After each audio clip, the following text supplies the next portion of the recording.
नमस्कार। कार्यक्रम सीधा कुरा जनतासँग हेर्नको निमित्त न्युज 24 टेलिभिजन हेरेर बस्नुभएका सम्पूर्ण दर्शक महानुभावहरूलाई स्वागत छ। म वीरेन्द्र जैरू। विदेशी बुहारीलाई आउने बित्तिकै नागरिकता, लगत्तै सांसद, लगत्तै मन्त्री बनाउन पाउने नागरिकता विधेयक प्रमाणित नहुँदा नेपाली नेताहरूले बाउ मरेझै शोक मनाए। 13 दिन पनि छुट्याउलन कि भनेको धन्न त्यो चाहिँ गरेनन्। अहिले चितवनमा एउटा नयाँ पार्टीको नव उम्मेदवारले चुनाव जित्ने भ्यौ पाएपछि हिजो विदेशीका लागि मरिमेट्नेहरूलाई अहिले नागरिकता विधिको शासन, अमेरिकी नागरिक आदि आदि प्रसङ्गको चिन्ता लाग्न थालेको छ। धन्य रहेछ एमसीसी एसपीपीमा लाग्नेहरूको दोगला चरित्र। एमसीसी त 1 पास हुँदैन, 2 पास हुँदैन, 3 पास हुँदैन र त्यो हामी हुन दिन्नौ भन्ने माओवादी समाजवादीका नेताहरू आफैले पास गरिदिए। यो काम गलत वा सही भयो यसको फैसला हामी गर्दैनौँ, तर पास गर्न हुँदैन भन्दा पनि 3 हात उफ्रिने, पास गर्नुपर्छ भनेर पनि 3 हात उफ्रिनेहरूले किन आज जनताको घर दैलोमा जाँदा मैले एमसीसी पास गरेर आए भन्न नसकेका होलान्? काङ्ग्रेस र एमाले त सुरुदेखि नै एमसीसीको पक्षमा थिए, तर आज किन हामीले एमसीसी पास गरेका छौँ, जनताले पनि हामीलाई पास गरिदिनुपर्छ भन्न सकेका छैनन् त? एमसीसी को नाम लिँदा मात्रै पनि जनताले भाटाले हान्छन् भन्ने यहाँ धेरैलाई थाहा छ। धेरै वर्ष अघि शेरबहादुर र अरू पनि बहादुरहरूले महाकाली सन्धि गरे। ती मध्येका एक बहादुर केपी ओलीले चाहिँ अहिले त्यो काम गलत रहेछ भनेर बल्ल चाल पाएका छन्। शेरबहादुर देउवाले पनि अब चाहिँ यो तथ्य थाहा पाउलान्, किनभने काङ्ग्रेस त अहिले डाक्टरहरूको भिडले भरिएको छ। काङ्ग्रेसीको सभामा माथिबाट एउटा सानो ढुङ्गा फाल्ने हो भने त्यो ढुङ्गा कि त कुनै डाक्टरको टाउकोमा लाग्छ कि त इन्जिनियरकै टाउकोमा लाग्छ। काङ्ग्रेस डाक्टरहरूबाट भरिभराउ छ यति बेला। दर्शकबिन अलिकति चिन्ता चाहिँ देश सधैँ बिरामी भइरह्यो भन्ने मात्रै हो। पहिलेका शासकले विदेशीसँग सहयोग मागेर नेपालमा खोलिदिएका उद्योग कल कारखाना काङ्ग्रेस कम्युनिस्टले बेचेर खाए भन्नेहरूको हुर्मत लिन हिजो आज एउटा भाष्य स्थापित गर्न खोजिँदैछ। ती उद्योगहरू अरबौं घाटामा थिए। जनताले तिरेको करबाट सधैँ उद्योग पाल्न नसकेर बेचिएको हो भनिन थालेको छ। यस्तो कुप्रचार गर्नेहरू अरू कोही होइनन्। हिजोका बदमासी ढाकछोप गरिदिन दलहरूले केही विद्वानहरूलाई आफ्नो झोले बनाएका छन्। हो, तिनैले यसो भनिरहेका छन्, तर यिनको बेइमानी अब म भन्दैछु, कान खोलेर सुन्नुहोला। यो सत्य हो कि सरकारी कल कारखाना घाटामै गएका थिए। खासमा घाटामा गएका होइनन्, लगिएका थिए। नेताहरूले आफ्नो लट्ठैत ज्वाइँलाई कतै जीएम, आफ्नो औठासा भाइ भतिजलाई अध्यक्ष, आफ्नो गर्लफ्रेन्डलाई निर्देशक बनाएर ती उद्योग प्रतिष्ठानमा भर्ती गर्थे। जसले जीवनमा आफ्नै बारीमा काउली फलाउन जानेका छैनन् तिनैलाई विभिन्न उद्योगका हाकिम बनाएर पठाइन्थ्यो। कर्मचारी र मजदुरका रूपमा आफ्ना झोले कार्यकर्ता पठाउँथे। ती झोलेहरूले कल कारखानामा काम होइन, ट्रेड युनियन खोलेर राजनीति गरेर उद्योग टाँट पल्टाइदिन्थे। अनि अहिले आफ्ना झोले विद्वानहरूबाट राजाका कालमा खोलिएका उद्योग घाटामा गएकाले बेचेका हौँ, त्यो विश्वकै गतिलो काम थियो भनेर प्रचार गराइँदैछ। स्वर्ग जस्तो सुन्दर यो देशलाई बर्बाद बनाउनमा शासकहरूको मात्र हात छैन। दर्शकबिन तिनका लट्ठैत कार्यकर्ता, अविवेकी जनता र राष्ट्रघातलाई पनि विद्वताको बोक्राले ढाकछोप गरिदिने झोले विद्वानहरू यो देशका सबैभन्दा घातक भाइरस हुन्। देशमा चिन्ता पनि कस्ता कस्ता छन् भने कसैलाई मनिषा कोइरालाले राप्रपाको सभालाई सम्बोधन गरिन् भन्ने चिन्ता छ, कसैलाई विदेशीले नागरिकता पाएनन् भन्ने चिन्ता छ, कसैलाई चीनका बारेमा नराम्रो प्रचार होला कि भन्ने पीर पनि छ। केही त यस्ता पनि छन् जसलाई तपाईँ उसकै बारेमा तथा नाम भन्नुस् फरक पर्दैन, तर भारतका बारे अलिकति पनि नकारात्मक कुरा गर्नुभयो भने हातै हालाहाल हुन सक्छ। तराईमा एक नेता छन् जसले पहिले आफैले नेपालको नागरिकता लिए, त्यसपछि आफ्ना बाबुको नागरिकता निकालिदिए।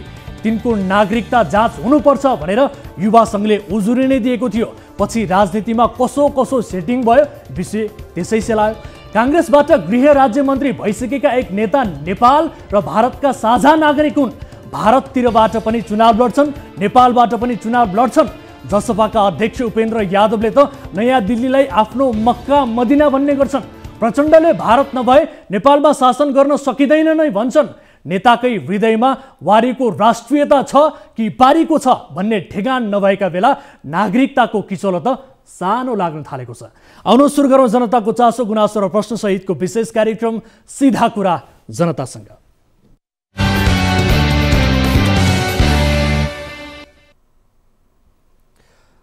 स्वागत छ दर्शक महानुभावहरू। कार्यक्रम सीधा कुरा जनतासँगको नयाँ श्रृङ्खलामा उपस्थित भइसकेका छौँ। आज पनि विविध विषयहरू कार्यक्रममा समावेश छन्। केही नयाँ विषय र केही फलोअप विषय कार्यक्रममा समावेश गर्नेछौँ। न्युज 24 टेलिभिजनबाट प्रत्यक्ष रूपमा प्रसारित भइरहेका छौँ। आम नागरिकका चासो गुनासो र प्रश्नहरूलाई समेट्दै ती विषयको जवाफदेहिता खोज्ने क्रम निरन्तर जारी छ।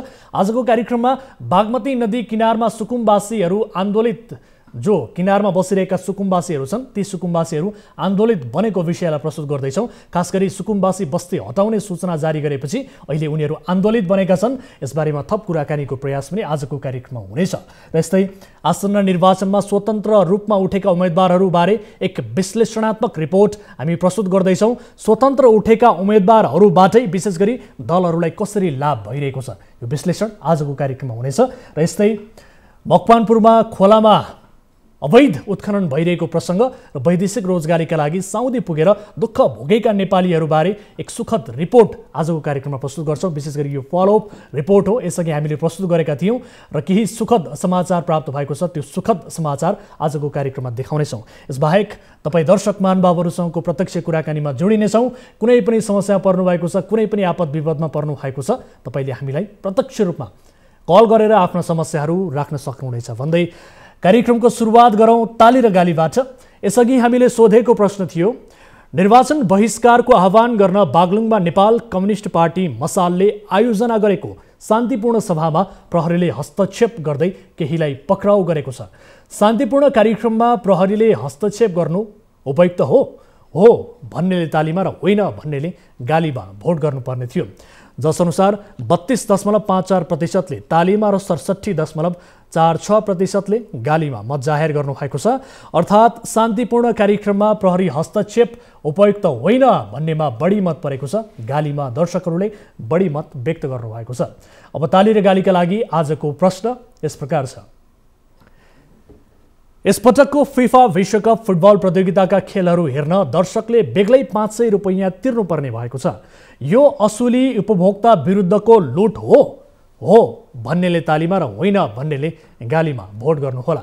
हाम्रो पात्रोको एप्लिकेसनमा गएर ताली र गालीका लागि भोट गर्न सक्नुहुनेछ र भोटिङ सुरु हुन्छ अब आजको पहिलो विषय, बागमती नदी किनारमा वर्षौंदेखि बस्दै आएका भूमिहीन अव्यवस्थित बसोबासीको बस्तीमा अब चाँडै नै काठमाडौँ महानगरले डोजर चलाउने भएको छ। नदी किनारबाट टहरा हटाउन बागमती सभ्यता एकीकृत विकास समितिले 10 दिने अल्टिमेटम दिएको छ। यो अवधिमा नदी किनार खाली नभए समितिलाई सहयोग गर्न काठमाडौँ महानगरका नगर प्रहरीहरू साथमा डोजर लिएर आउने तयारीमा छन्। शहरी विकास मन्त्रालय, काठमाडौँ महानगर र बागमती सभ्यता बीच यही सहमति भएपछि 10 दिने सूचना जारी भएको थियो। महानगरको डोजर चल्ने नै भएपछि त्यहाँ बसोबास गर्नेहरूले बिहिबार काठमाडौँमा खबरदारी र्याली गरेका छन्। यो विशेष रिपोर्ट हेर्नुहोस्।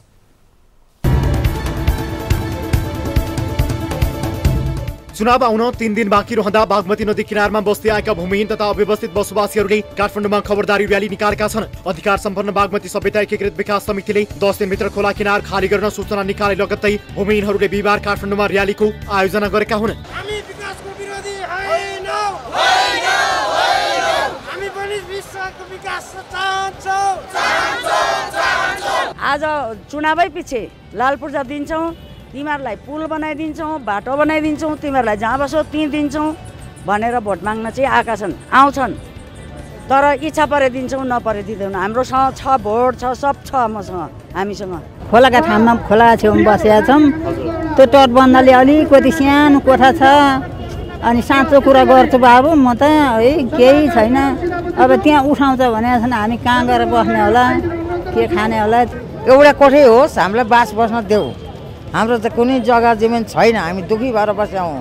बागमतीको ढलको किनारमा बस्ने मन छैन भनेर हामीले भनिरहेका छौँ क्या। अनि जतिखेर पनि आउने हामीलाई नै थर्काउने, खाली गरेर ठाउँ छोडिदिया हो।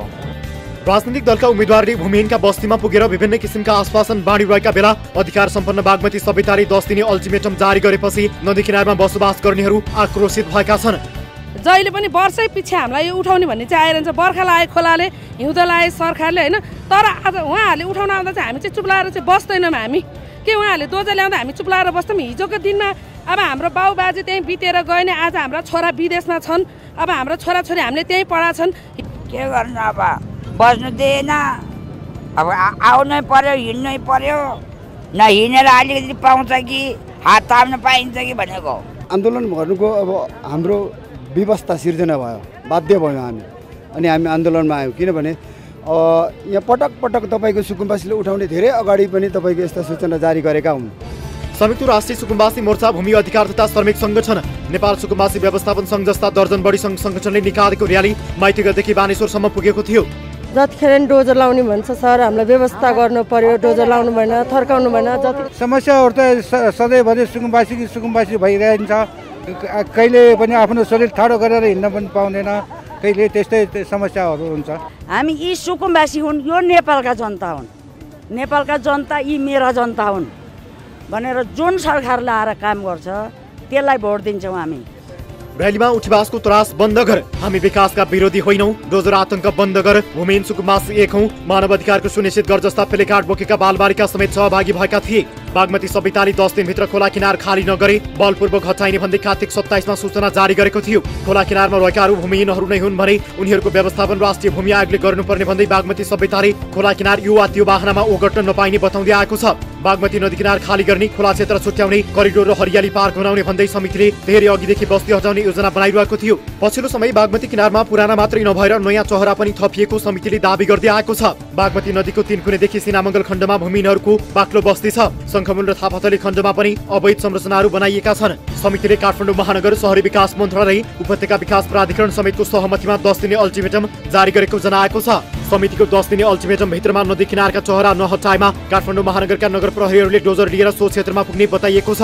राष्ट्रिय भूमि आयोगले केही समय अघि सङ्कलन गरेको तथ्याङ्क अनुसार सिनामङ्गलदेखि तीनकुने क्षेत्रमा 500 मध्ये 300 घर पक्की छन्। केही घर 3 तलाका पनि छन्। नदी किनारको झण्डै 200 रोपनी जग्गा अतिक्रमणमा परेको बताइएको छ।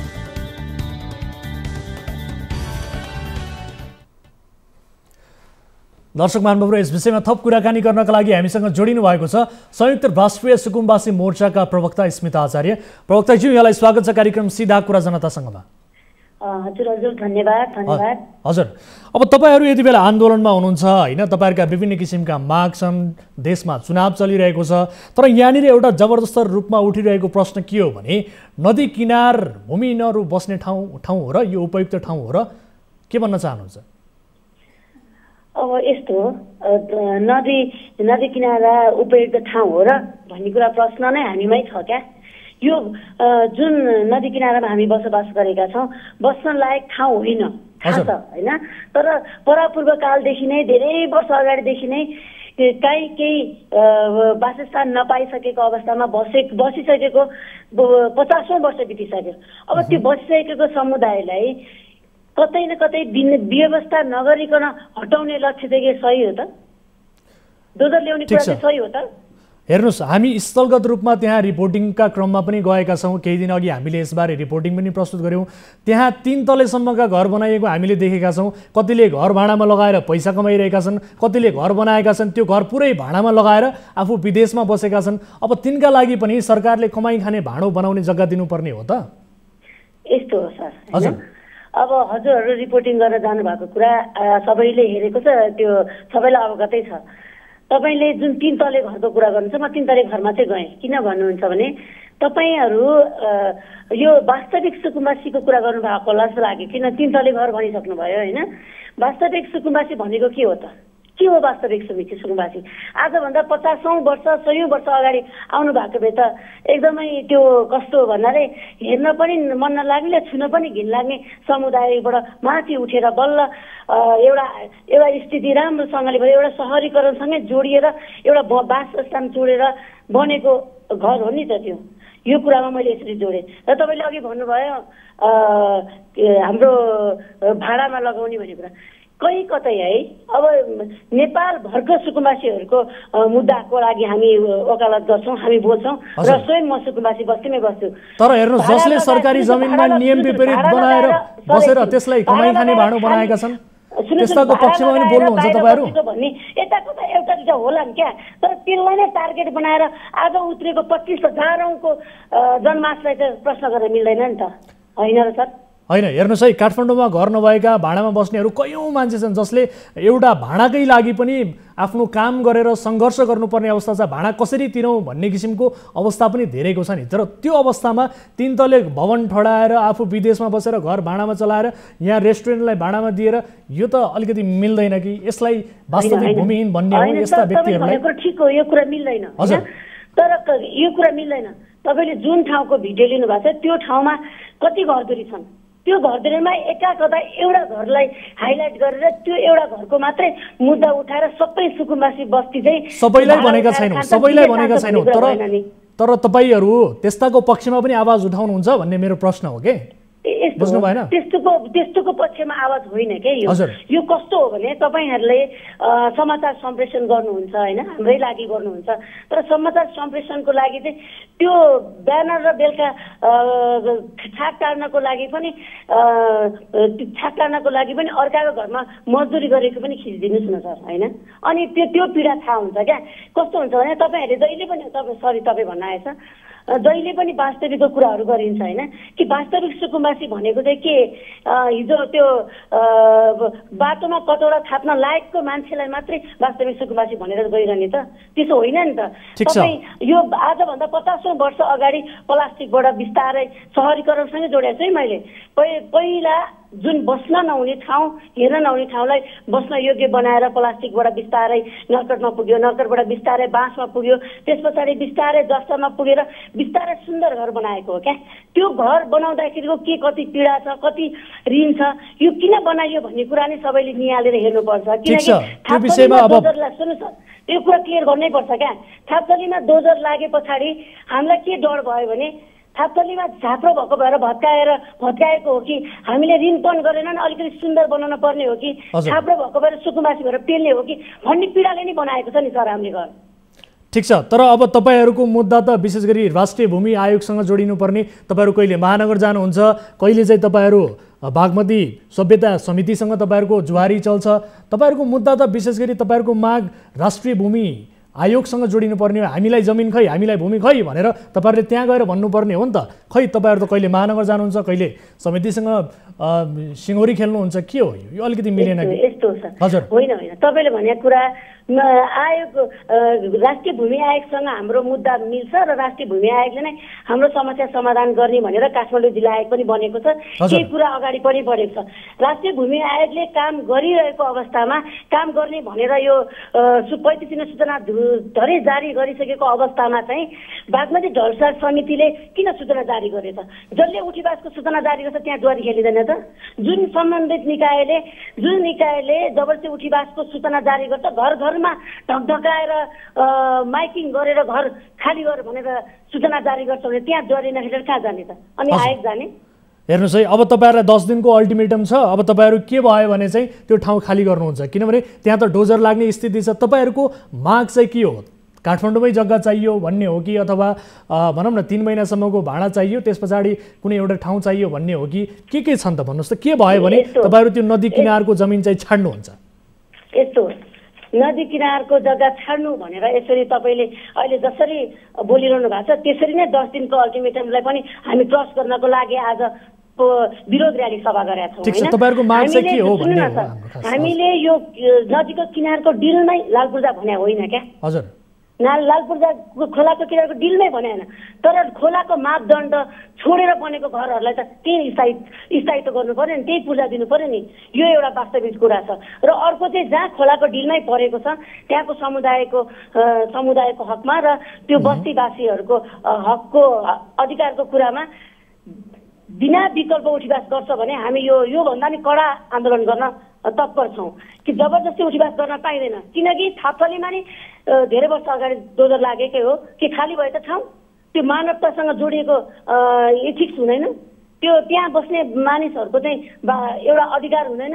तपाईँ यो कुरा कस्तो हो भने हामीले खोलाकै दिलको लालपूर्जा मागेका छैनौँ है, यहाँ गलत समाचार सम्प्रेषण नहोस्।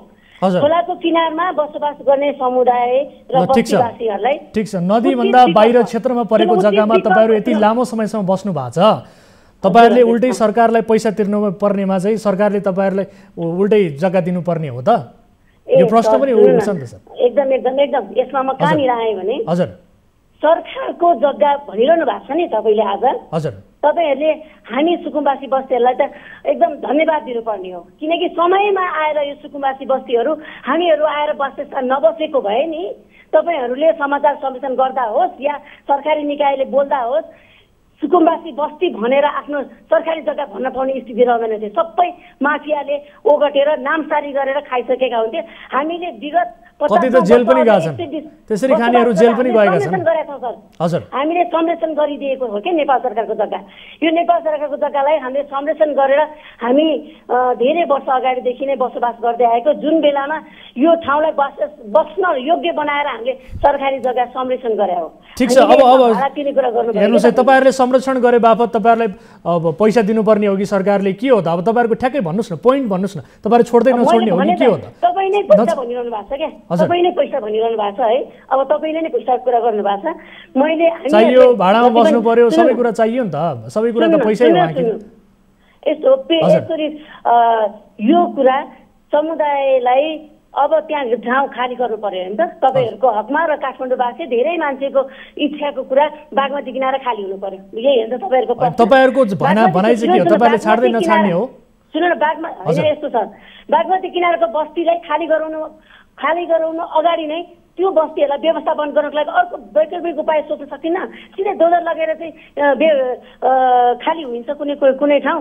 किन त्यहाँ मान्छेले एउटा बाससँग जोडिएको, अधिकारसँग जोडिएको कुरा त्यो बस्तीलाई व्यवस्थापन नगरिकन कतै उचित विकल्प नदिकन के डोजर लाने चाहिँ जायज हो त?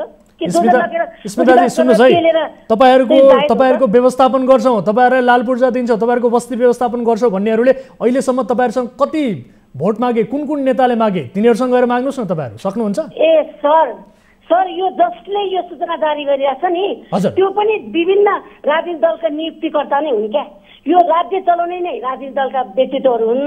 तपाईँहरूले एउटा कुरा प्रश्न गरिदिनुहोस् न, जति पनि उम्मेदवार हुनुहुन्छ, जति पनि राजनीतिक दलका हुनुहुन्छ, तपाईँहरू किन चुनाव अगाडि नै यो उठीवासको सूचना जारी गर्नुहुन्छ भने तपाईँहरूले यो प्रश्न उतातिर नि तर्साइदिनु होला, सायद चाँडो व्यवस्थापन होला कि होइन? यसपटक तपाईँहरूको घर दैलोमा आउने उम्मेदवारहरूलाई, नेताहरूलाई के भन्नु भएको छ कि छैन त? तपाईँहरूले के भन्नु भएको छ? उहाँहरूले त भोट माग्न त पक्कै आउनु भएको छ तपाईँहरूको घर दैलोमा आउने नेताहरूलाई जहिले पनि हाम्रो लाल पूर्जाको मुद्दाको कुरा जहिले नै उठाएका हुन्छौँ र अधिकांश राजनीतिक दलहरूले जितेका पनि हाम्रै मुद्दा लाल पूर्जाको घोषणा पत्रमा छिराएर नै जितेका छन् क्या। हामीले नभने होइन, हामीले सुरुवातदेखि नै हाम्रो उचित व्यवस्थापन हुनु पर्यो, हामीलाई मापदण्ड छोडेर बनेको घरलाई स्थायी लाल पूर्जा हुनु पर्यो भनेर माग गरिरहेका छौँ नि त। देशै राजनीतिक दलले चलाएका छन् त। तपाईँ जुन मिडिया चलाउनुहुन्छ तपाईँको मिडियाको नेतृत्वकर्ताको रूपमा नै राजनीति नै हुन्छ नि त। राजनीतिक दलले चलाएको देशमा राजनीतितिर मात्रै राजनीतिक दललाई प्रश्न गर्नुहोस् भन्ने होइन क्या। यो त तपाईँसँग नै जोडिएको कुरा हो क्या। यो तपाईँलाई नै बागमती हराभरा चाहिएको छ, मलाई नै बागमती हराभरा चाहिएको छ, तपाईँको पनि एउटा भूमिका हुन्छ, मिडियाको हस्। हामी वास्तविक सुकुम्बासीको पक्षमा जहिले पनि बोलेका छौँ। सुकुम्बासीहरूलाई भोटको मात्रै औजार बनाइयो भनेर हामीले पटक भनेका छौँ र वास्तविक सुकुम्बासीको पक्षमा हामी पक्कै पनि बोलेका छौँ। तर हामीले रिपोर्टिङका क्रममा जे देख्यौँ त्यसै आधारमा तपाईँसँग अलिकति केही पेचिलो प्रश्न चाहिँ आज भयो होला, यही सन्दर्भमा हामी कुराकानी गऱ्यौँ। समयका लागि म तपाईँलाई धन्यवाद दिन चाहन्छु र यो संवादका लागि पनि म तपाईँलाई धेरै धन्यवाद दिन चाहन्छु। हजुर धन्यवाद। दर्शक महानुभावहरू, हामी वास्तविक सुकुम्बासी जो भूमिहीन छन् तिनको पक्षमा जहिले पनि छौँ, तिनको पक्षमा हामी जहिले पनि आवाज उठाउँछौँ। तर सुकुम्बासीका नाममा हुकुमबाजीहरूले राज गरिरहेका छन् भने त्यसका विरुद्धमा हामी बोल्छौँ, किनभने सार्वजनिक सम्पत्ति हडप्ने जुन किसिमको चलखेल भइरहन्छ त्यो सही छैन।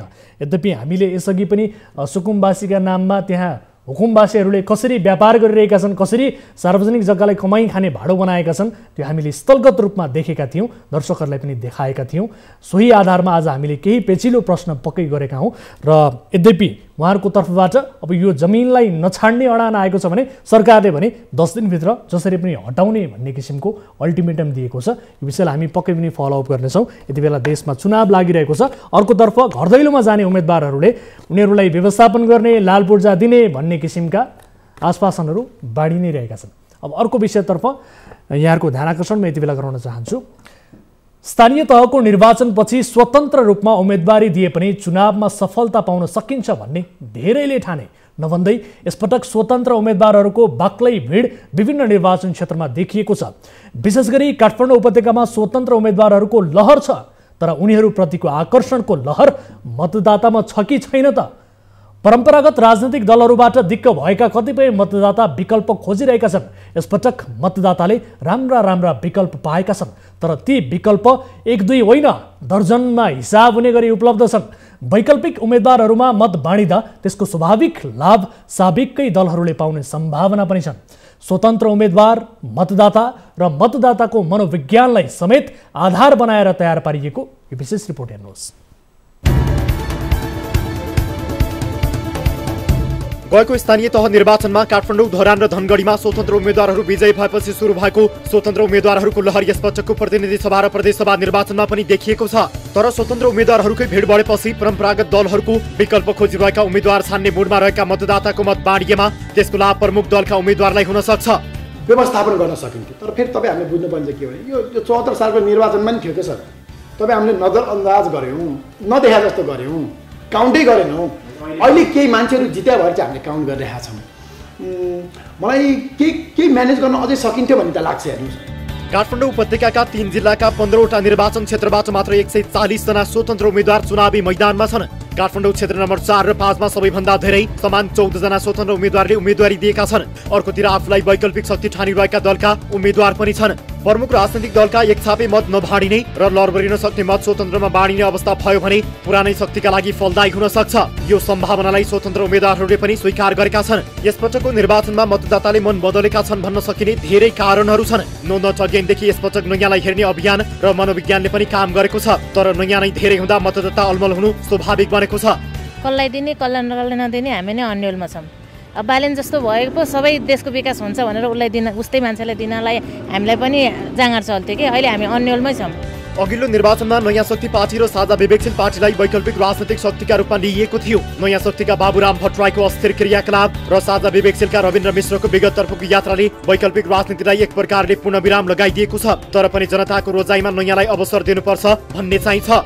स्वतन्त्र आए, स्वतन्त्रमा खास स्वतन्त्र को स्वतन्त्र योग्य हो, को स्वतन्त्र राष्ट्रिय स्वाभिमानी प्रति हो, को स्वतन्त्र यो माटालाई माया गर्छ, त्यो स्वतन्त्र चिन्ह गाह्रो भयो। घरको मान्छेहरू त्यत्रो भद्रगोल निक्लेपछि अब कसलाई दिउँ त भन्दा अब ठिक उसले निक्लिए भए राम्रो हुन्थ्यो होइन र? अब एउटा पार्टी यसरी स्वतन्त्र पनि बालेन जस्तो गरी निक्लियो भने केही हुन्थ्यो। प्रमुख राजनीतिक दल विरुद्धको चुनावी प्रतिस्पर्धामा नयाँ र स्वतन्त्र उम्मेदवारहरू कति धेरै दबावमा छन् बुझ्न काठमाडौँ 1 लाई उदाहरणका रूपमा लिन सकिन्छ।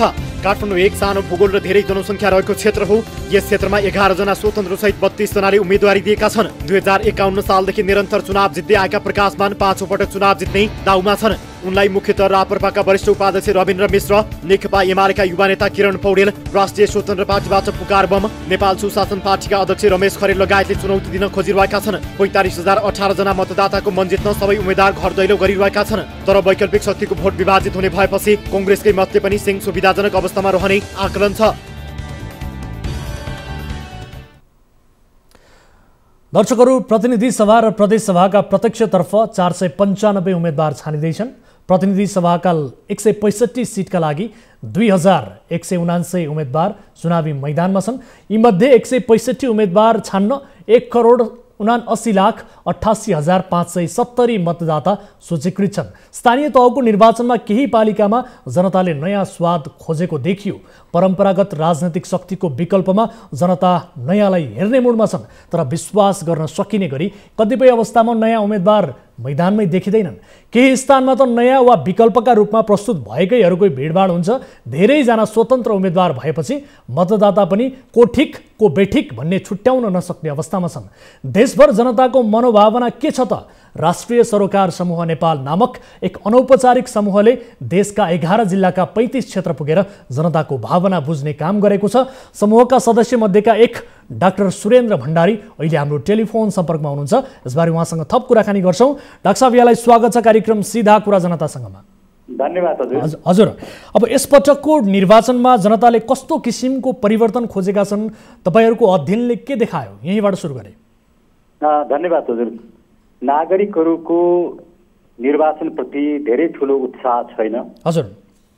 किन भोट दिने, कसलाई भोट दिने, जसलाई भोट दिए पनि उही हो, हामी नागरिकहरूको अवस्था हालत बदलिँदैन, भ्रष्टाचारबाट मुलुकले मुक्ति पाउँदैन भन्ने निराशा नागरिकहरूमा छ। त्यति हुँदाहुँदै पनि निर्वाचनमा मत हाल्नुपर्छ, निर्वाचन आवश्यक छ, डेमोक्रेसी आवश्यक छ भन्ने कुरा मतदाताले बुझेका छन्। हजुर, अब विशेष गरी काङ्ग्रेस, एमाले, माओवादी, राप्रपा आदि जो यी परम्परागत शक्तिहरू छन्, यी शक्तिहरूबारे जनताको बुझाइ केही बदलिएको छ कि अथवा उस्तै पाउनुभयो? एउटा इन्ट्रेस्टिङ कुरा हामीले के पायौँ भने पहिला अरू दल र अरू दलका नेतालाई गाली गर्ने चलन थियो। अहिले आफ्नै दल र आफ्नै नेतालाई गाली गर्ने, तर भोट चाहिँ अन्ततः हामीले आफ्नै दलमै हाल्छौँ भन्ने किसिमको विचारहरू दिने पाइयो। गाली चाहिँ सबै दल र सबै नेताहरूसँगको असन्तुष्टि छ, तर अर्काको नेता अर्काको पार्टीलाई भन्दा आफ्नै पार्टीलाई गाली गर्ने त्यो आलोचनात्मक एउटा रुझान चाहिँ नागरिकहरूमा देखियो। तर हामीले पाएकोमा राप्रपा प्रति मान्छेहरूको गाली कम छ, राप्रपालाई गाली गरिराखेका छैन, राप्रपा भन्दा अरू पार्टीहरूलाई गाली गरेको पाइयो। हजुर, अब उम्मेदवारहरूले यति बेला मतदाताहरूलाई रिझाउनका लागि कतै पैसा बाँडेको, कतै भोजभदर गरेको, यस्ता किसिमका केही दृष्टान्तहरू फेला पार्नुभयो यहाँहरूले? हामीले त्यस्तो पारेनौँ, तर हामीले के कुरा सोध्यौँ भने हामी दलित बस्तीहरूमा पनि गयौँ कि उम्मेदवारहरू आएर तपाईँलाई पैसा दिँदैछन् भन्दाखेरि होइन यसपटक त हामी लिँदैनौँ भनेर भन्ने, यसपटक लिँदैनौँ भन्ने भेरी इन्ट्रेस्टिङ। पहिले चाहिँ लिएका रहेछन् उहाँहरूले? लिएका रहेछन्। अनि कतिपय ठाउँमा चाहिँ ठुल्ठुला नेताहरू भएको ठाउँमा पारीबाट अब 2-3 दिनमा पैसा आउँदैछ भन्ने हामीले हल्ला सुनेका छौँ भनेर भन्थे। अब त्यो आयो आएन हामीलाई थाहा छैन, तर एउटा इन्ट्रेस्टिङ कुरा चाहिँ चुनाव हार्नकै लागि पनि 4-5 करोड रुपियाँ चाहिँ खर्च गर्नुपर्छ, जित्न त त्योभन्दा बेसी नै गर्नुपर्छ, धेरै गर्नुपर्छ भन्ने चाहिँ आम नागरिकहरूमा एउटा त्यो किसिमको इम्प्रेसन, त्यो सही हो गलत हो तर त्यो इम्प्रेसन पाइयो। ओके, अब दलहरूले चाहिँ विशेष गरी गठबन्धन गर्दा मन परेको चुनाव चिन्हमा मत हाल्न नपाएको गुनासो चाहिँ कतिको छ? व्यापक, एकदमै व्यापक। गठबन्धनप्रति कसैलाई चित्त बुझेको छैन। म एउटा गोर्खाको उदाहरण दिउँ। गोर्खामा हाम्रो प्रेस मिटमा एकजना महिला, धेरै महिला आउनु भएको थियो, त्यसपछि एकजना महिलाले भन्नुभयो म काङ्ग्रेसको मान्छे हुँ, तर मेरो छोरा प्रचण्डले मारेका छन्, जनयुद्धमा मारिएका छन्, मैले अब कसरी प्रचण्डलाई भोट दिने? काङ्ग्रेसले प्रचण्डलाई भोट दिए भन्छ तर म दिन सक्दिनँ भनेर उनले ओपनली भने। त्यस्ता अरू पनि महिलाहरू थिए। अनि अन्त पनि हाम्रो विचार मिल्दैन, दृष्टिकोण मिल्दैन, कसरी हामीले भोट दिने? यो निर्वाचन भने त विचारको पो निर्वाचन हो त भन्ने कुरा चाहिँ आम मतदातामा त्यो कुरा पाइन्छ। अब विशेष गरी प्रदेश सरकार बेकार हो भन्ने किसिमको आवाज पनि धेरै सुनिन्छ होइन? अब प्रदेश राख्नुपर्ने वा हटाउनुपर्ने भन्ने विषयमा केही त्यस्ता किसिमका नयाँ कुराहरू आए मतदाताबाट? वास्तवमा प्रदेशमा को उम्मेदवार छ के छ भन्ने बारेमा नागरिकको चासो नै छैन। चासो नै छैन प्रदेशको विषयमा कुनै चासो छैन। त्यसले पनि के देखाउँछ भने प्रदेश त्यति धेरै आवश्यक मतदाताले ठानेका छैनन्। हजुर, अब राप्रपाले चाहिँ तपाईँले पहिले पनि भन्नुभयो, राप्रपाको सन्दर्भ पनि निकाल्नुभयो, राप्रपाले अहिले पनि राज संस्था आवश्यक छ भनेर भनिरहेको छ। तपाईँहरूसँगको साक्षात्कारमा जनता फेरि पनि राजा ल्याउने मुडमा छन् भनेर बुझ्न सकिन्छ? जनतामा फ्रस्ट्रेसन छ, तर उनीहरूको क्वेसन के छ भने राजा आएर चाहिँ के हुन्छ भन्ने क्वेसन उनीहरूले हामीलाई गरे। हजुर, राजा आउँदैमा यो सबै कुराको समाधान हुन्छ र भन्छन्। पिपुलहरू वास्तवमा एउटा सस्टेनेबल विकल्प खोजिरहेको छन्। हामी परिवर्तन चाहन्छौँ भन्छन्, तर हामीले तपाईँ कस्तो परिवर्तन चाहनुहुन्छ भनेर सोधेनौँ, किनकि हामी निर्वाचनको बारेमा बुझ्न भनेर गएका थियौँ। यो अवस्थामा कस्तो परिवर्तन चाहनुहुन्छ भनेर सोध्नु उपयुक्त हुँदैन थियो, हामीले त्यो सोधेनौँ। तर हामीले के भनेका छौँ, निर्वाचन पछाडि मुलुकमा स्थायित्व भएन भने तपाईँले खोजेको परिवर्तन के हो त्यो प्रश्न लिएर हामी तपाईँसँग आउँछौँ भनेर हामीले भनेका छौँ। अनि नेपालमा चाहिँ धार्मिक कट्टरता खासै देखिँदैन। यस्तो अवस्थामा हिन्दू राष्ट्र खारेज भएको सम्बन्धमा केही त्यस्ता किसिमका टिप्पणीहरू सुन्नुभयो कि भएन? मानिसहरूमा धर्मप्रतिको आस्था छ। हजुर, उनीहरू मुलुक चाहिँ धर्मनिरपेक्ष भएकोमा चिन्तित छन्। कतिपय अवस्थामा उनीहरू यो व्यवस्थाप्रति नै प्रश्न उठाउँछन्। सङ्घीयताप्रति खासै धेरै चासो, हिजो जुन किसिमको सङ्घीयतालाई ओनरसिपमा लिन्थे मानिसहरूले त्यो ओनरसिपमा लिएको पाइएन। हजुर, यो किसिमको फ्रस्ट्रेसन चाहिँ मुलुकमा जुन व्यापक रूपमा प्रत्येक ठाउँमा एकै किसिमको फ्रस्ट्रेसन छ, त्यो मध्य प्रदेशमा होस्, यो गण्डकी प्रदेशमा होस् या 3 नम्बर प्रदेशमा होस्, सबैतिर एउटै किसिमको फ्रस्ट्रेसन छ। त्यसले के देखाउँछ भने दल र दलका नेताहरूप्रतिको ठुलो आक्रोश छ। तर विकल्पका लागि जुन स्वतन्त्र उम्मेदवारहरू आएका छन् त्यो एउटा मात्रै सबैले स्वीकार गरेको एकैबद्ध भएर टिम बनाएर एउटा स्वतन्त्र क्यान्डिडेट पनि नआएको कारणले उनीहरूले मत दिने ठाउँ पनि पाइराखेको अवस्था छैन। हजुर, केही बेर अघि तपाईँले गोर्खामा पुग्दा प्रचण्डको बारेमा एक महिलाले केही भनेको बारे पनि बताउनु भयो। विशेष गरी ती महिलाले भनेका प्रतिक्रिया दिएका बाहेक अन्य आम रूपमा चाहिँ प्रचण्डको क्रेज कस्तो देखिन्छ गोर्खामा? प्रचण्डको क्रेज छैन। प्रचण्डप्रति मानिसहरूमा धेरै ठुलो रोष देखिन्छ। हजुर, प्रचण्डप्रति मानिसहरूमा एक किसिमको रिजेन्टमेन्ट, त्यसलाई एकदम घृणा त नभनौँ तर आक्रोश देखिन्छ। तर त्यति हुँदा पनि के भन्छन् भने प्रचण्डले यहाँबाट जित्छन्, जित्ने प्रचण्ड नै हुन् भन्ने हो एक किसिमको मानिस। त्यो पनि निराश भएर प्रचण्डले जित्नु भनेको नागरिकको लागि त्यो निराशा हो, त्यस किसिमको अभिव्यक्तिहरू पाइन्छन्। अब नागरिकको रोष हो कि मतदाताको रोष हो कि अथवा तपाईँको रोषका कारण त्यो भन्नुभएको प्रचण्डप्रति? हामीले हाम्रो कुरा कहिले पनि गर्नु, हामीले उहाँहरूलाई नै सोध्यौँ। तपाईँहरूको कुरा हामीले आफ्ना कुरा कहिल्यै राखेनौँ, उहाँहरूको कुरा सोध्यौँ। जस्तो भनौँ न, हामीले आफ्ना कुरा भन्थ्यौँ भने हामी भाषण गर्थ्यौँ, हामी त चिया खाने ठाउँमा गयौँ, बाटामा गयौँ, दलित बस्ने उहाँहरूका कुरा मात्रै हामीले सुन्यौँ। हजुर, त्यसैले उहाँहरूको दृष्टिकोण हो यो, हाम्रो दृष्टिकोण होइन। ठिक छ। अब प्रचण्ड बाहेक विशेष गरी शेरबहादुर देउबा, केपी शर्मा ओली, राजेन्द्र लिङदेन, रवि लामिछाने आदि नेताका बारेमा कुनै किसिमका कुनै नेतालाई जनताले धेरै मन पराएको अथवा कुनै बारे पटक्कै मन नपराएको त्यस्तो केही प्रतिक्रिया पाउनुभयो छ भने सेयर गर्नु। खास गरिकन शेरबहादुर देउबा, प्रचण्ड र ओलीजी प्रति नै बेसी आक्रोश छ। अरू नेताहरूको बारेमा खासै कुरा पिपुलले गर्दैनन्। हजुर, अब मधेसका केही ठाउँहरूमा केही मधेसका नेताहरूको कुरा त्यहाँनिर आउँछ, अरू नेताहरूको बारेमा खासै चर्चा छैन। हस्, यो समय र संवादका लागि म यहाँलाई धेरै धेरै धन्यवाद दिन चाहन्छु सर। यहाँलाई पनि धेरै धेरै धन्यवाद। नमस्कार। दर्शक महानुभावहरू, विशेष गरी हामीले आम मतदाताको मनोभावना के छ भन्ने विषयमा बुझ्नका लागि यो मनोभावनाका बारेमा विशेष गरी मतदाताहरूको अवस्थामा अनौपचारिक समूहले चाहिँ 11 जिल्ला 35 क्षेत्र पुगेर जनताको भावना बुझ्ने काम गरेको थियो। त्यही समूह मध्येका एकजना सदस्यसँग आज हामीले कुराकानी गऱ्यौँ। यो चुनावी माहौल पनि छ, पालो भएको छ ब्रेक पछाडि फेरि विविध विषयसहित उपस्थित हुनेछौँ। यहाँहरू हेरिरहनु भएको छ कार्यक्रम सीधा कुरा जनतासँग, मात्र न्युज 24 टेलिभिजनमा।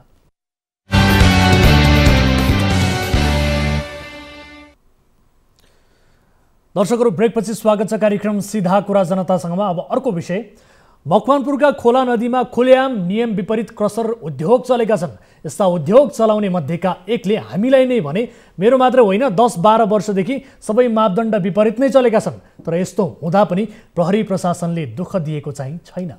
यो अचम्मको विषय छ। हामीले मासिक नजराना बुझाउनु भएका कारण स्थानीय प्रशासनले दुःख नदिएको हो कि भन्ने प्रश्नमा चाहिँ ती सञ्चालकले पुरानाले बुझाएको भए भन्न सकिन्न, हामीलाई चाहिँ बुझाउनु परेको छैन भन्ने किसिमको जवाब पनि दिए। मनहरी गाउँपालिकाको राप्ती नदी र मनहरी खोलामा जे भइरहेको छ त्यसबारेको रिपोर्ट टिभी जर्नलिस्ट सुनिता विष्टले पठाएकी छन्। यो रिपोर्ट हेरौँ।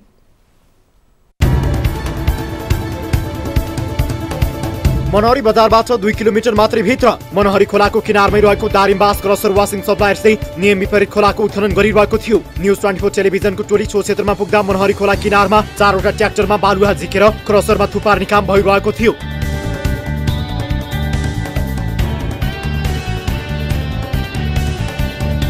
खोलामा पानी नगटेका कारण सडक अवरुद्ध छ। सडक खुलेपछि ढुङ्गा गिट्टी बिक्री गर्न अवैध उत्खनन गर्ने यहाँका व्यवसायीहरू व्यस्त देखिन्छन्। क्रसरले जथाभावी उत्खनन गर्न थालेपछि खोलाको बहाव बस्तीतर्फ हानिएको छ। आसपासका स्थानीयलाई बर्खाको समयमा बाढी पहिरो बस्तीमा पस्ला भन्ने चिन्ता पनि छ। मनहरीको खोला एरियामा चाहिँ हाम्रो बसोबास छ अहिलेसम्म चाहिँ, अनि खास गरी यो बर्खाको बेलामा चाहिँ हामीलाई अलिक बढी समस्या हुन्छ। अनि भलबाढी आउँदाखेरि ठुल्ठुलो भलबाढी आउँदाखेरि चाहिँ यो विशेष त यो तल्लो बजारको क्षेत्रलाई चाहिँ प्रभाव बढी हुन्छ। अनि राति भलबाढी आयो भने चाहिँ त त्यहाँको मान्छेहरू राति नै उठेर माथिल्लो बजारतिर भाग्नुपर्ने हुन्छ कि 1 मिटर 2 मिटरसम्म खन्ने भनेर वनले चाहिँ दिएको भन्दा चाहिँ तपाईँको 5-6 मिटर खनेर यहाँ 2 जना मान्छे पनि मर्यो। तपाईँको समस्या छ कि यो दुनियाँ संसारले यहाँ नुहाउन आउँछ, पिकनिक खान आउँछ। यो क्रेसरले गर्दाखेरि धमिलो हुन्छ अनि धेरै जस्तो मान्छे पनि नआउने भयो यहाँ। दारिमबास क्रसर वासिङ सप्लायर्सका सञ्चालक पवन विक हुन्। मनहरी खोलामा विकको क्रसर उद्योगले मात्रै होइन अन्य क्रसरले समेत दिनहुँ दर्जनौं ट्र्याक्टर र टिपर प्रयोग गर्दै बालुवा ओसार्ने काम गरिरहेका छन्। ढुङ्गा गिट्टी बालुवा उत्खनन बिक्री तथा व्यवस्थापन सम्बन्धी मापदण्ड 2077 मा खोला नदी भन्दा 500 मिटर परको दूरीमा क्रसर सञ्चालन गर्न नपाइने उल्लेख गरिएको छ। तर खोला किनारमै राखिएका क्रसर उद्योगहरूलाई न कारबाही हुने गरेको छ न त अवैध उत्खननप्रति कसैले चासो नै देखाएका छन्। यहाँ नदी दोहन गर्न नयाँ तरिका अपनाइएको पनि प्रश्न देखिन्छ। स्काभेटर प्रयोग गर्दा विवाद आउने डरले दैनिक ज्यालादारीमा ट्र्याक्टर लोड गर्ने मजदुरको प्रयोग गरिएको छ। धमाधम ट्र्याक्टरले बोकेर डम्पिङ गरेका ढुङ्गा गिट्टी र बालुवा सोही क्रसरबाट प्रशोधन गरिन्छ। यो काम हिउँदभर जारी रहन्छ। दोहन भइरहेको मनहरी खोला नजिकै 1 किलोमिटर दूरीमा इलाका प्रहरी कार्यालय छ। तर प्रहरी प्रशासन समेत मौन देखिएपछि उद्योगीहरूसँगको मिलेमतमा निर्वाध उत्खनन भइरहेको हो कि भन्ने स्थानीयको शंका पनि छ। तर उद्योगीहरूले अटेर गरेको भन्दै प्रहरी प्रशासनले लाचरता देखाउन थालेको छ। नेपाल प्रहरीको यति मात्र यो खोलामा मात्र कुदेर अवस्था सम्भव छैन हैन। गर्न जति हामीले गरेका छौँ। मेरो ड्युटी नै त्यहाँ प्राय गरी त्यही हुन्छ, तैनाथै हुन्छ प्राय गरेर। तैपनि अब कतिपय भनेको नमानेर कुदिरहेको हुन्छ। अब हाम्रो मिलोमतो कुनै त्यो चाहिँ छैन उहाँहरूसँग। स्थानीयले बारम्बार यसबारे गुनासो गरे पनि मनहरी खोलाको अवैध उत्खनन रोकिन सकेको छैन भने नदीजन्य पदार्थको संरक्षण हुन सकेको छैन। अर्कोतिर क्रसर उद्योगहरूको यस्तो ज्यादती विरुद्ध प्रशासनिक निकायहरूले औँला उठाउन सकेका छैनन्। मनहरी खोलामा चलेका क्रसर उद्योग मध्येका एक दारिमबास क्रसरका सञ्चालक पवन विकले उद्योग आफूले कुमार लामालाई सञ्चालन गर्न दिएको र यसबारे आफूलाई कुनै जानकारी नभएको बताए। उनको उद्योग हेर्दै आएका कुमार लामाले मनहरी खोलामा चलेका सबै क्रसर उद्योग नियम विपरीत भए पनि अहिलेसम्म प्रहरी प्रशासनले दुःख नदिएको उनले जानकारी दिए। अवैध उद्योग चल्न दिए बापत कतै पनि मासिक बुझाउन चाहिँ नपरेको लामाले बताएका छन्। दर्शक महानुभावहरू, यहाँ प्रहरी प्रशासनले समेत लाचारता प्रकट गरेको छ। हामीले भनिरहेका छौँ तर उनीहरूले अटेरी गर्छन्, गरिरहेका छन्, भनेको मानेको छैनन् भन्ने किसिमको जवाब तपाईँले भर्खरै प्रहरीको समेत रिपोर्टमा सुन्नुभयो। यसरी प्रहरी प्रशासनकै आँखै अगाडि खुलेआम रूपमा अवैध रूपमा उत्खनन भइरहेको छ। एकजना सञ्चालकले त हामीलाई भनेअनुसार हामी मात्र होइनौँ, अन्य धेरै त्यहाँ उद्योगहरूले यसै गरी उत्खनन गरिरहेका छन्, गिट्टी बालुवा सङ्कलन गरिरहेका छन्, स्टोर गरिरहेका छन् ताकि त्यसलाई पछि बिक्री गर्न सकियोस्। प्रहरीको आँखै अगाडि यसरी खुलेआम रूपमा उत्खनन भइरहेको छ। तर प्रहरी भन्छ हामीले भनिरहेका छौँ तर उनीहरूले मानिरहेका छन्। यो किसिमको लाचारता यहाँ देखिँदै यसबारे धेरै कुराकानी गर्नुपर्ने केही पनि छैन, किनभने हामीले सञ्चालकसँग पनि कुराकानी गरेका छौँ र प्रहरीको बाइट पनि यहाँहरूलाई रिपोर्टमा देखाएका छौँ। यो देशमा जसलाई जे गर्न पनि छुट छ त्यो पनि प्रहरीकै अगाडि भन्ने किसिमको एउटा उदाहरण यहाँनिर देखिएको छ। यसलाई तत्काल रोक्नुपर्छ तर प्रहरी प्रशासन आँखाले हेरेर बसेको छ, मात्र हेरेर। यो विषयलाई यही थाती राख्छौँ। अब अर्को विषयतर्फ यहाँहरूको ध्यान आकर्षण गराउन चाहन्छु। पूर्व प्रधानमन्त्री द्वय विशेष गरी स्वर्गीय कृष्णप्रसाद भट्टराई र माधव कुमार नेपाललाई हारको स्वाद चखाएको काठमाडौँ क्षेत्र नम्बर 2 को यसपटकको चुनावी प्रतिस्पर्धाले निकै चर्चा पाएको छ। यस क्षेत्रमा सत्ता गठबन्धन एमाले राप्रपा र स्वतन्त्र पार्टी बीचको प्रतिस्पर्धा रोचक रोमाञ्चक हुने अनुमान गरिएको छ। महिला उम्मेदवारको सङ्ख्या कम रहेको निर्वाचनमा यस क्षेत्रमा भने मुख्य प्रतिस्पर्धी नै 3 जना महिला देखिएका छन्। अन्तिम पटक पूर्व प्रधानमन्त्री माधव कुमार नेपालले चुनाव जितेको यस क्षेत्रका मतदाता के भन्छन् त? यसबारे हामीले सिधा कुरा मतदातासँगको सेगमेन्ट तयार गरेका छौँ, हेर्नुहोस्।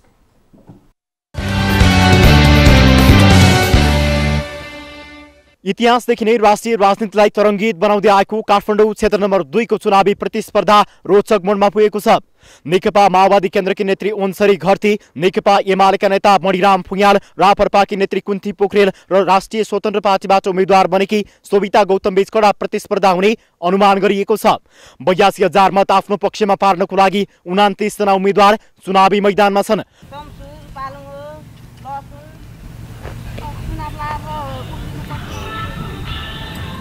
अब अधुरा कामहरू बनाउने यस्तै आश्वासन दिने मात्र त हो नि। कुरा गर्छन् जस्तो लाग्यो। अब अहिलेसम्म कसले गरे र विश्वास लाग्नु र नि। अहिले त केही मान्छे नयाँ पनि उठाएका छन्, केही आश छ कि उनीहरूप्रति? नयाँ प्रति चाहिँ अलिकति आश चाहिँ छ, स्योर चाहिँ छैन, पक्का चाहिँ। कस्तो विश्वास लाग्दैन, आफूलाई मोल नभएर यहाँ केही खोइ गाँजो साँझो नि आएन, साग आएन, हामीले साग बेच्न पाएनौँ।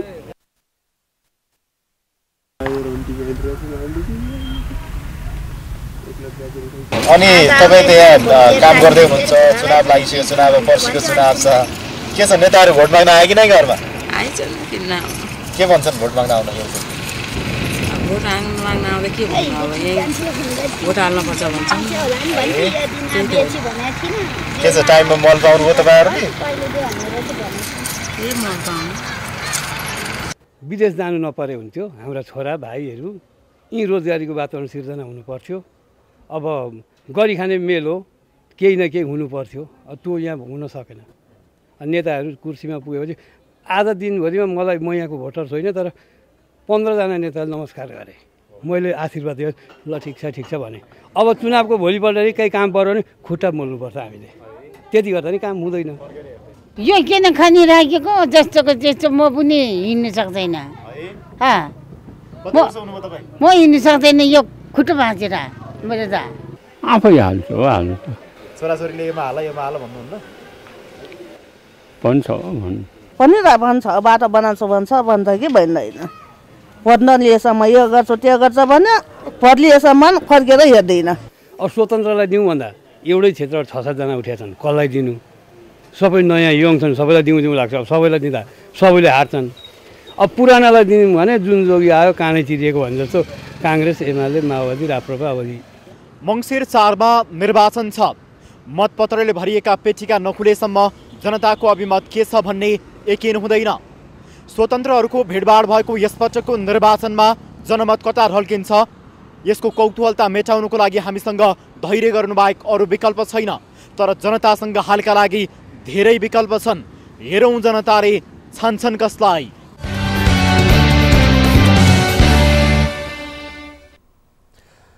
दर्शक महानुभावहरू काठमाडौँ निर्वाचन क्षेत्र नम्बर 2 का मतदाता के भन्छन् उनीहरूको भनाइ के छ यसबारे हामीले यहाँहरु समक्ष प्रस्तुत गर्यौं सीधा कुरा मतदातासँगको यस सेगमेन्टमा अब अर्को विषयतर्फ यहाँहरुको ध्यान आकर्षण गराउन चाहन्छु छोटो रिपोर्ट प्रस्तुत गरिहाल्छु साउदी अरब पुगेर अलपत्र परेका 18 नेपाली कामदारलाई बिना काम रोजगारदाता कम्पनीले अलपत्र पारेको थियो आफ्नो समस्या लिएर ती कामदार हाम्रो प्रत्यक्ष संवादमा आएका थिए उनीहरूलाई साउदी पठाउने काम काठमाडौँ चक्रपथमा रहेको रियलायन्स रिक्रुटमेन्ट सर्भिसेसले गरेको थियो सीधा कुरा जनतासँगको सम्पर्कमा आएपछि हामीले यो विषयलाई महत्त्वका साथ सम्प्रेषण पनि गर्यौं अहिले ती 18 जना नेपाली कामदारको समस्या समाधान भएको छ झापाबाट टिभी जर्नलिस्ट युवराज आचार्यले पठाएको यो फलोअप रिपोर्ट हेर्नुहोस् रोजगारीको सिलसिलामा साउदी अरब पुगेका 18 जना नेपाली कामदार अलपत्र परेको भन्दै गत जेठ महिनामा उनीहरूका आफन्तहरू सीधा कुरा जनतासँगको सम्पर्कमा आएका थिए काठमाडौँको चक्रपथमा रहेको रिलायन्स रिक्रुटमेन्ट सर्भिसेस प्रणाली मार्फत साउदी पुगेका उनीहरूलाई कम्पनीले सम्झौता अनुसारको काम र तलब नदिएर बेचल्लीमा पारेको थियो झापा मेचीनगरका किरण उराव इन्द्र धिमाल राम खडिया रबिन खडिया तुलबहादुर मासी पूर्णकुमार तामाङ थपराज तिमसेना कुमार राई इन्द्र उराव प्रेम विश्वकर्मा अशोक विश्वकर्मा रामबहादुर खत्री अविनाश राजवंशी पंकज राजवंशी साजन राजवंशी नेपाल राजवंशी नील उराव र सरलाहीका अब्दुल कलाम समस्यामा परेका थिए नेपालमा रहेका उनीहरूका आफन्तहरूले समस्या समाधानका लागि पहल गरिदिन आग्रह गरेका थिए त्यसपछि हामीले उनीहरूको समस्या जस्ताको तस्तै देखाएनौं मात्रै समाधानका लागि पहल समेत थाल्यौं मेन पावर कम्पनी र दूतावाससम्म खबर पुर्यायौं र फलस्वरूप साउदीमा समस्यामा परेका 18 जना नेपालीहरूको समस्या समाधान भएको छ अहिले ती 18 जनाले काम पाएका छन् भने काम बापतको दाम पनि पाउन थालेका छन् खाना बस्नलाई काम पनि नभएर हैन त्यही भएर समस्या भएर त समाचार बसे काम पनि दियो हैन अनि खाना बस्नु पनि राम्रै भयो पहिला विदेश राम्रै हुन्छ भनेर लानु भएको थियो वहाँ गएर काम भएन अहिले अब काम दिइरहेको छ अब हजुरहरूले गर्दाखेरि अब हामी त्यो मिडियासम्म पुग्दाखेरि अब उहाँहरूले चाहिँ अलिकति अब हामीलाई भन्दा पनि उहाँहरूलाई चाहिँ सजिलो भयो भनौँ न हामी त अब यहाँ बसेर उयो गरिदिनु मात्रै हो उहाँहरूलाई चाहिँ धेरै सजिलो भयो भनौँ पीडितहरूका आफन्तहरूले साउदीमा आफन्त अलपत्र परेपछि सकुशल उनीहरूलाई स्वदेश फर्काइदिन गुहार मागेका थिए तर अहिले साउदी स्थित कम्पनीमै काम र दामको राम्रो बन्दोबस्त मिलेपछि चिन्तामा रहेका आफन्तहरू ढुक्क छन् भने उता विदेशमा पीडित बनेकाहरू खुसी साथ काममा रमाइरहेका छन् दर्शकहरू बाध्यताले विशेष गरी विदेशिएका नेपालीहरू त्यहाँ अल्पत्र नपरुन् उनीहरू दुःखमा नपरुन् र उनीहरूले सही तरिकाले आफ्नो काम गर्न पाउन् दाम पनि कमाउन पाउन् भन्ने उद्देश्यले यस्ता विषयहरू हामी प्रस्तुत गरिरहन्छौँ विशेष गरी ती समस्या समाधान भएको सुखद कुरा सुन्दा ती विषयलाई फलोअप पनि गर्दछौँ र यो विषय हामीले प्रस्तुत गर्यौँ यिनै विषयहरू प्रस्तुत गर्दा गर्दै आजका लागि कार्यक्रमको निर्धारित समय सकिएको छ कुनै पनि समस्या पर्नु भएको छ देश विदेश जहाँ जस्तो सुकै अवस्थामा हुनुहुन्छ तपाईँले हाम्रो टोल फ्री नम्बर 1660112424 रहेको छ र यसै गरी एनसेल नम्बर रहेको छ 9801572424 र एनटिसी नम्बर रहेको छ 9745615654 मा तपाईँ प्रत्यक्ष टेलिफोन सम्पर्कमा, त्यसबाहेक हाम्रो 24 हेल्प डेस्कमा भिडियो कल मार्फत, भाइबर मार्फत, वाट्सएप मार्फत जसरी पनि तपाईँ जोडिन सक्नुहुनेछ, आफ्ना समस्याहरू राख्न सक्नुहुनेछ, भिडियो पठाउन सक्नुहुनेछ, तथ्य प्रमाणहरू पठाउन सक्नुहुनेछ, ताकि तपाईँको समस्या समाधान गर्न हामी लागि परौँ, तपाईँको समस्या समाधान गर्न सकियोस्। आजका लागि कार्यक्रम सिधा कुरा जनतासँगको निर्धारित समय सकिएको छ। म वीरेन्द्र जैरू बिदा हुन्छु। नमस्कार।